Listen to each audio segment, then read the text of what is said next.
김상 집사님, 요즘 표현으로 멋짐 한도 초과. 감사합니다. 여러분, 나가시는 길에 12호로 우리 큐티책 하나님의 숨결이 좀 많이 남아서요, 소장용으로 한 권씩 구매 바랍니다. 집에 두셔도 예쁜 사진이고 성탄 연말 기분이 납니다. 원래 대림절이 오늘부터 시작됩니다. 그래서 대림절 초를 예배 시작에 켰어야 되는데 우리 호사나 찬양팀의 예찬 청년이 랩을, 일찍 오신 분들은, 늦게 오신 분들은 못 들으셨죠? 예찬 청년, 내 진정 사모하는 우리들의 베델, 야곱을 만나는 베델, 뭐 이렇게 랩을 하는데 뽕 빠져가지고 초를 켜는 걸 깜빡했습니다. 대림절 초를 지금 켜겠습니다. 5개의 초를 대림절에 켜게 되는데요. 대림절은 예수님의 성탄을 준비하는 4주간의 기간이고요. 왕을 상징하는 보라색에서부터 아기 예수를 상징하는 예수님까지 한 주에 하나씩 켜게 됩니다. 제가 첫 번째 초를 켜겠습니다.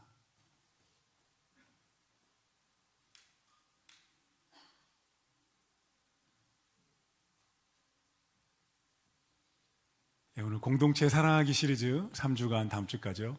말씀 함께 나눌게요. 1인 1봉사 캠페인의 일환이기도 합니다. 오늘 말씀 제목은 우리도 그분처럼입니다. 한번 따라 보시겠어요? 우리도 예수님처럼. 아멘. 대림절의 기독교 절기, 대림, 큰 대자에 임할 임자, 크게 임한다. 예수님의 탄생을 의미하는 거죠. 우리를 구원하기 위해 이 땅에 오신 아기 예수를 기억하고 또 마음에 담고 성탄의 축복을 묵상하는 절기입니다. 이 초는 예수님을 상징하기에 참 좋은 아이템인 것 같아요. 자신의 몸이 녹아지면서 빛을 밝히잖아요. 이제 시간이 지나면 첫 주에 꼈던 초가 참 많이 녹아집니다. 성탄절 아침에 보면. 그리고 아기 예수님의 초가 켜지게 되죠. 예수님이 이 땅에 오셔서 빛이 되셨다는 거예요. 사랑하는 성도 여러분, 예수님이 이 땅에 오셨습니다. 아멘. 예수님이 우리를 찾아오셨습니다. 절망의 땅의 소망으로, 어둠 가운데 빛으로, 죽음의 그림자 가운데 생명으로 찾아오셨습니다. 우리 인생 가운데 생명을 주셨고 하나님과 끊어졌던 우리를 다시 하나님과 연결시키셔서 우리를 살려내셨습니다. 여러분, 그래서요, 예수님을 만나면 운명이 바뀝니다. 아멘. 예수님을 만나면 인생이 살아납니다. 예수님을 만나면 인생이 하나님과 연결됩니다. 필라멘트가 끊어져 죽었던 전구예요. 필라멘트가 살아나고 전기를 꽂으면 빛이 나는 것처럼 예수님을 만나면 여러분, 인생에 빛이 나기 시작합니다. 아멘. 도대체 예수님이 어떤 분이길래, 어떤 일을 하셨길래 우리는 그분을 만나면 운명이 바뀌고 소망이 생기고 빛나게 되는 걸까요? 오늘 본문에 보면요, 예수님이 2가지를 말씀하셨습니다. 2가지. 첫 번째, 나는 너희를 섬기러 왔다. 2번째, 나는 너희를 위한 대속물이 될 것이다. 이 2가지를 통해서 예수님은 우리 각 사람의 인생을 살려내고 회복시키십니다. 오늘 본문의 앞부분에 보면요, 전체 맥락을 보면 예수님이 지금 앞에 한 35절부터 보면요, 12제자와 함께 예루살렘을 향해서 지금 전도 여행을 가시는 거예요. 전도 여행을 가면서 지금 예루살렘이 목적지입니다. 예루살렘이란 장소가 목적지가 아니고 그 예루살렘에서 십자가에서 죽으시는 죽음을 목적으로 지금 가고 계신 거예요.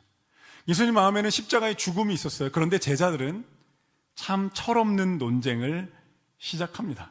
그게 뭐냐면 제자들이 보니까 예수님이 기적을 엄청 행하시거든요. 능력이 있으시거든요. 그러니까 조만간 로마가 무너지고 이스라엘 나라가 회복될 거라는 기대가 생긴 거예요.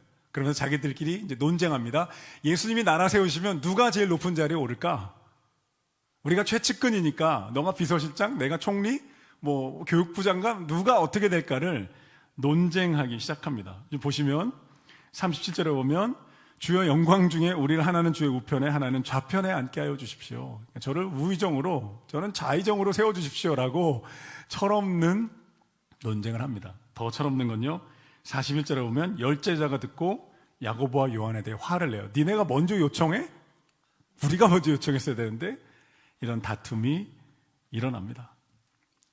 근데 예수님이 이 제자들의 논쟁 이야기를 듣고 해주시는 말씀이 오늘 본문이에요. 예수님 제자를 불러 모아놓고 이렇게 말씀하시는 거예요. 42절부터 너희는 지금 세상의 가치를 말하고 있다. 너희가 지금 높은 자리에 오리려 하고 더 많이 가지려 하고 다른 이들을 지배하려 드는 마음은 로마 제국을 흉내내는 거야. 세상 나라를 흉내내려는 것이다. 42절 한번 보시겠어요? 42절. 이방의 집권자들이 사람들에게 어떻게 대하는지를 내가 말해줄게. 그들이 임의로 주관하고 고관들이 권세를 부린단다. 이렇게 말씀하시는 거예요. 이게요, 주관하고 권세를 부린다는 말이 되게 부드럽지만 사실은 헬라어 원어를 보면 마구 내리 누른다, 주인 행세한다, 심지어 어떤 번역을 보면 폭군이 되고 독재자가 된다, 이런 의미입니다.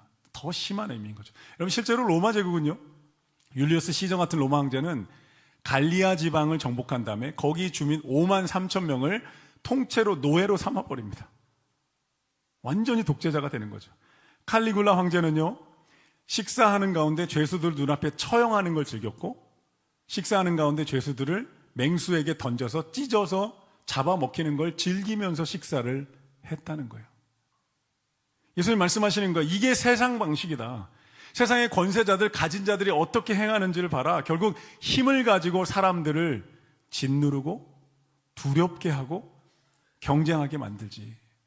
그래서 사람들은 언제나 빼앗길까 두렵고 내가 존중받지 못할까 봐 염려하며 질투와 경쟁으로 살아가게 된다. 이런 얘기를 하시는 거예요.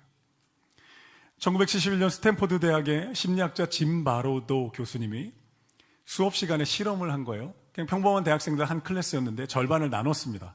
그래서 한쪽은 감옥 실습을 하겠다 해서 한쪽은 감옥에 간수 옷을 주고 완장을 채워줬고요. 나머지 절반은 죄수 옷을 입힌 거예요. 그래서 자, 지금부터 감옥 놀이 시작했어요. 처음에는 쭈뼛댑니다.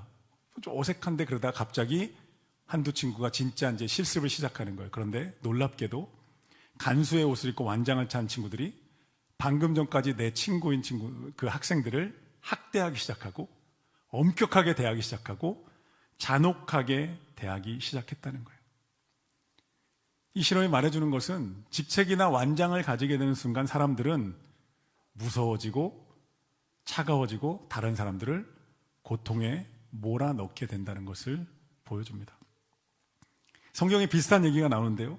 사사기 9장에 가보면 기드온의 아들 아비멜렉이 왕이 되고 싶어서요, 자기 형제 70명을 바위에서 다 죽입니다. 왕이 돼요. 그리고 3년 만에 내란이 일어나서 배신을 당하고 한 여인이 던진 맷돌에 맞아 죽어요. 예수님이 지금 말씀하시는 거예요. 이게 바로 세상의 권력이 작동하는 방식이다. 세상이 지배하는 힘의 결말이다. 그런데 내가 온 것은 하나님 나라의 원리로 사람을 살리기 위함이다. 이렇게 말씀하시면서 하신 말씀이 오늘 45절의 말씀입니다. 한번 읽어주십시오. 예수님 말씀입니다. 읽겠습니다. 시작.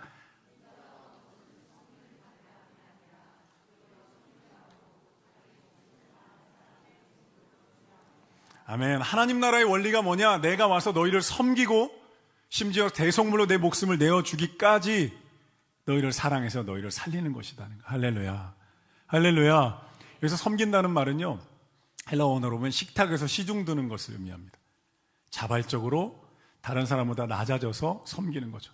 또 대속물이라는 말은 노예나 전쟁 죄수들을 값을 치러서 자유케 해주는 그 값을 의미하는데요. 그 몸값을요.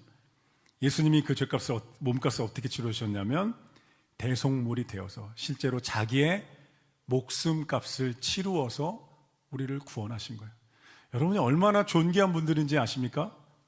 예수님이 자기 목숨값을 내어주실 만큼 귀한 분들입니다. 아멘. 옆에 오셔서 인사하겠습니다. 당신은 예수님 짤입니다. 얼마짜리요? 얼마짜리요? 예수님 짤입니다. 여러분, 그래서 예수님 만나면 운명이 바뀝니다. 예수님 만나면 인생이 살아납니다. 예수님 만나면 꺼져 있는 전구 같은 인생이 빛나기 시작합니다. 할렐루야. 왜요? 어떻게 그런 일이 가능해요?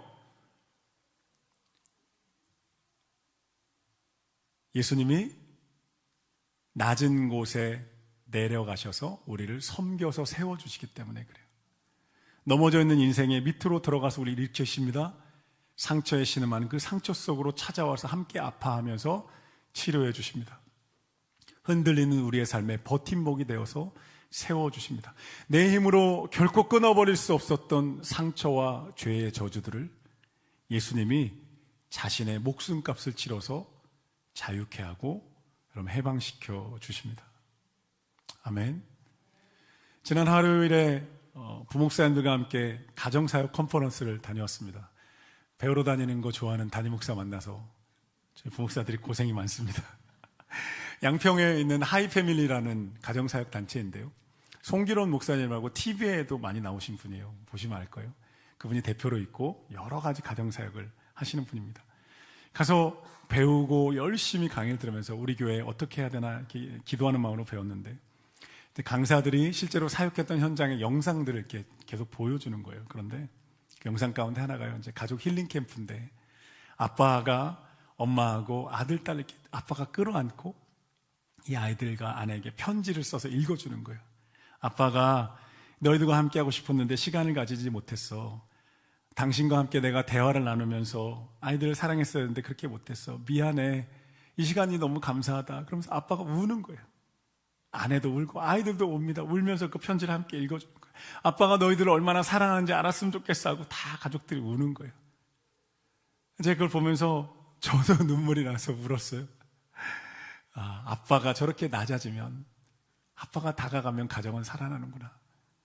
또 다른 영상에는요, 가족들이 함께 몸으로 막 부대끼면서 노는 프로그램이 있었어요. 근데 아이들이 뭐 우울증에, 뭐 공황장애, 핸드폰 중독에, 뭐 이런 중독에 빠져있다는데 다 있는 거예요. 엄마 아빠랑만 몸으로 부대끼면서 울고 함께 뒹굴고 누웠다가 손잡고 일어나고 막 서로 붙잡기 게임을 하면서 아이들이 다 있고 행복한 웃음을 막 보이는 영상이었습니다.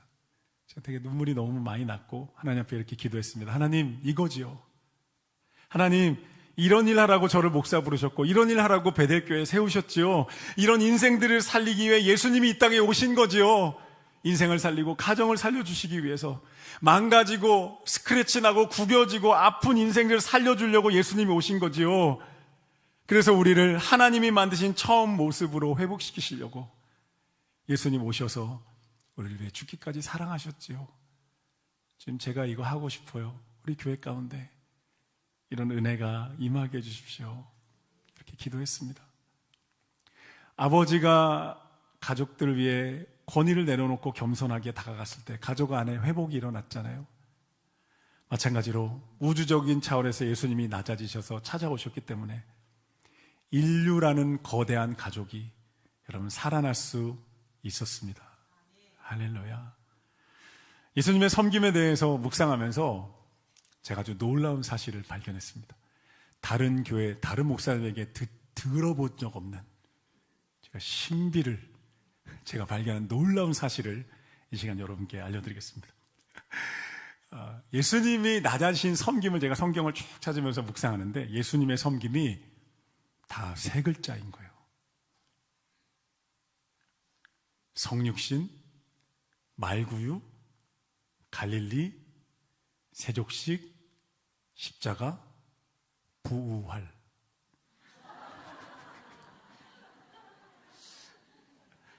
제가 이 어려운 묵상을 해냅니다.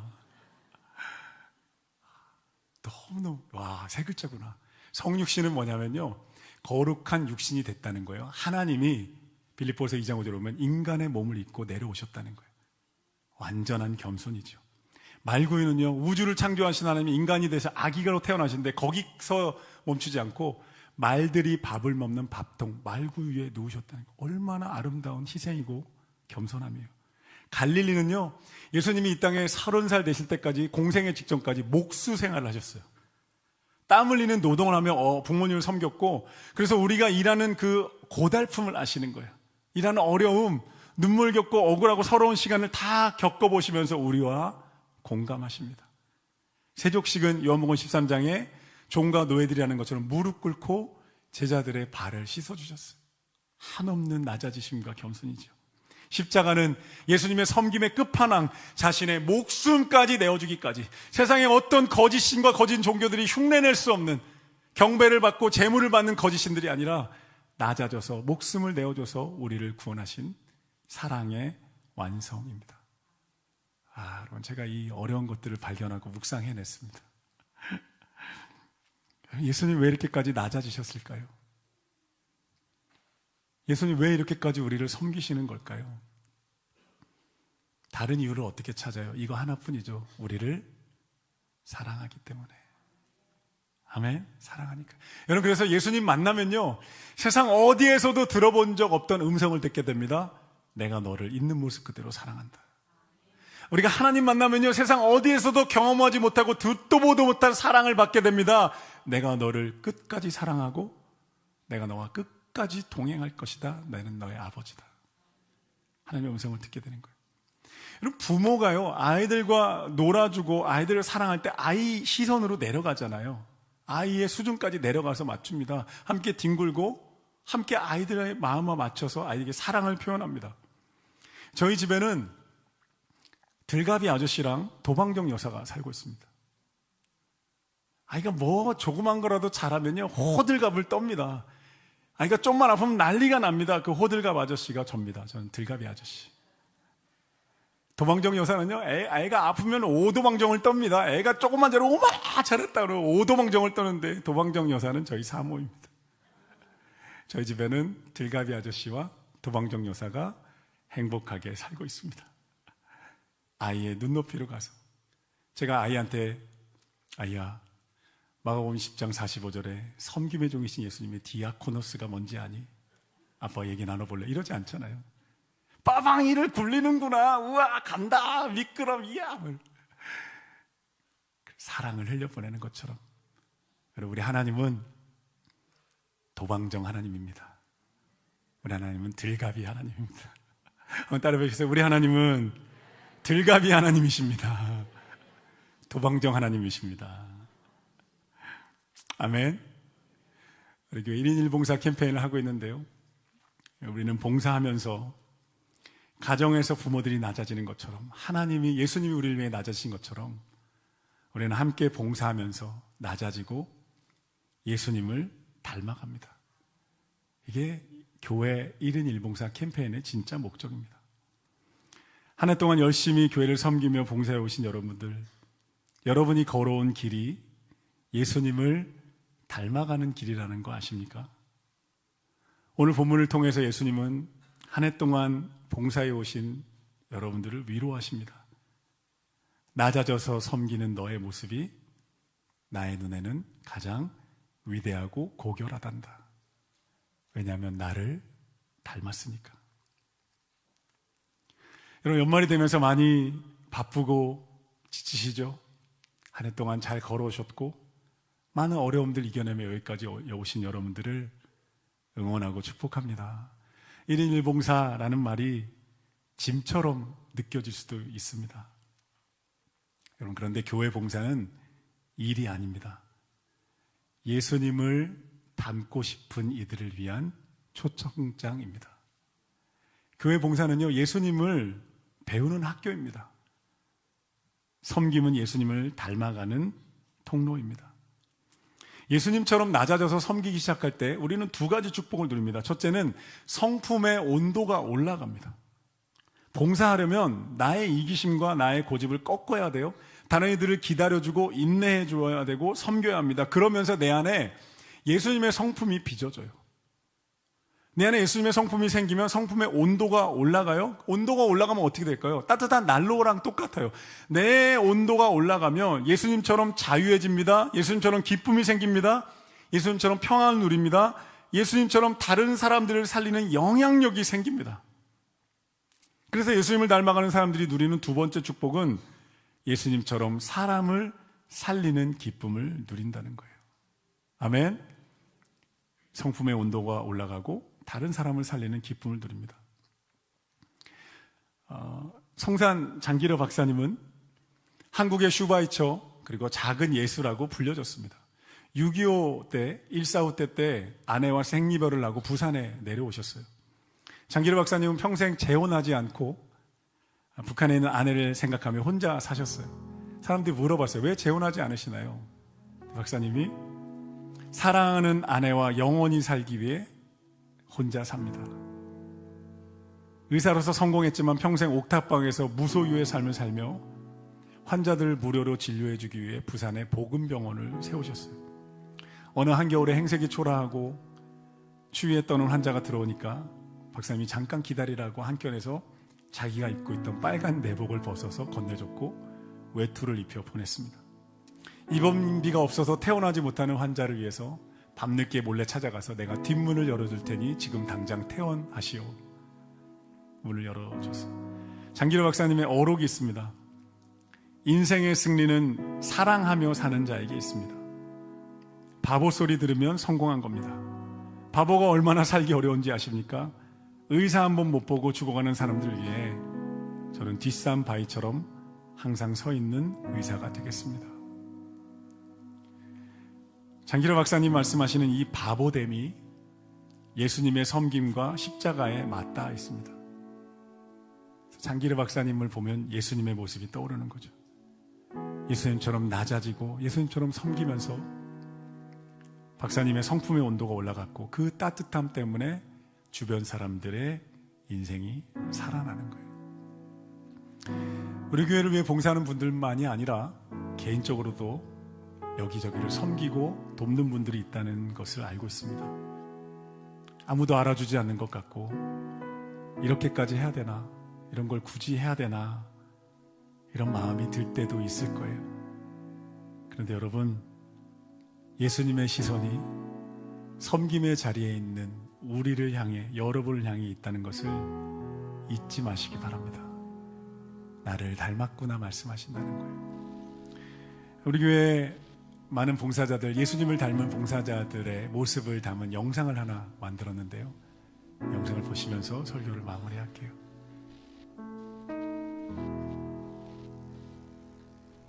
네, 안녕하세요.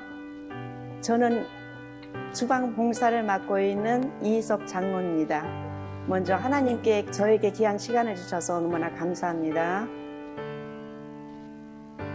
저는 나이는 42살이고요. 이름은 곽우석이라고 합니다. 네, 안녕하세요. 저는 청소년부에서 고1 담임을 맡고 있는 윤정현입니다. 제가 성장 과정 속에서 왼손을 크게 다친 일이 있었어요. 그래서 그 다친 그 기억에 하나님께서 나에게 다시금 이 손길로 통해서 봉사할 수 있는 기회를 주시면은 제가 하겠습니다 하고 그때 하면서 제가 양순만 목사님께 말씀드렸어요. 목사님, 제가 주방 봉사를 맡겠습니다. 관아바를 처음 시작할 때 부자혁 지사님을 통해서 하게 됐는데, 그 부자혁 지사님이 여기 초등부 교사실에 봉사하는 모습을 보면서 이 집사님들 섬기는 모습에 저도 자연스럽게 이끌려 갔는데, 그 하시는 모습들이 너무 보기 좋아서 그 집사님들이 권유로서 하시는 모습에 처음에는 좀 떨리기도 하고 못할 것 같은 부담스러움이 많았는데, 그 부담스러움보다는 하시게 되면은 좀 더 큰 은혜가 있지 않을까, 개인적인 생각입니다.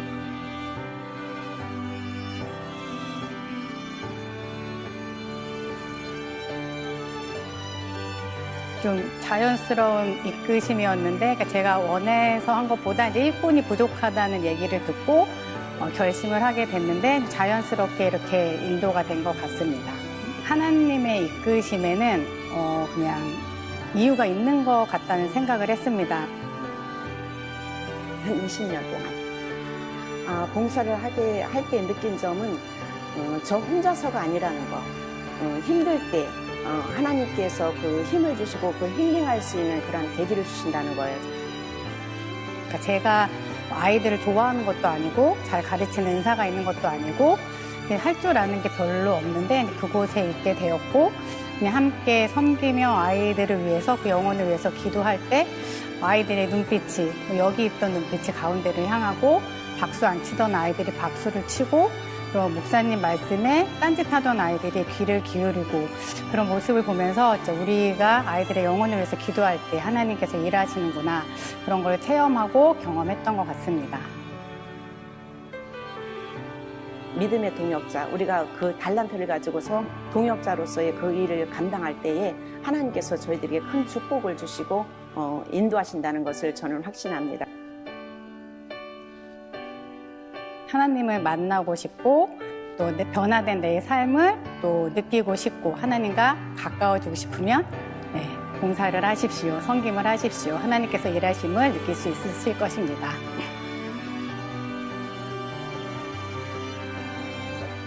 저처럼 처음에는 떨리고 두렵고 그러실 수 있습니다. 근데 진짜 도전하시면은 많은 은혜와 진짜 하나님의 사랑과 기쁨과 섬김을 얻을 수 있을 거라고 생각합니다.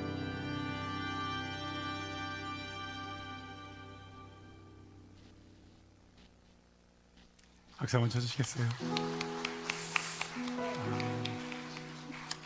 이 영상은 우리 저쪽에 앉아있는 황인혁 아이린 부부가 이만큼 장비를 챙겨와서 지난주에 하루 종일 찍어서 만들어주셨어요. 예수님처럼 섬겨주신 황인혁 아이린 부부 감사합니다. 여러분, 추운 날 주차 안내하시는 분들은 갈릴리의 예수님을 닮았습니다. 식당 설거지로 섬기는 분들은 세족식의 예수님을 닮았지요. 방송실의 어두운 조명 아래서 주방의 뜨거운 열기 속에서 교회 나오지 않는 다음 세대를 품고 홀로 기도하는 그 시간에 여러분은 말구유의 예수님을 닮았습니다. 여러분의 섬김은 예수님을 닮았습니다.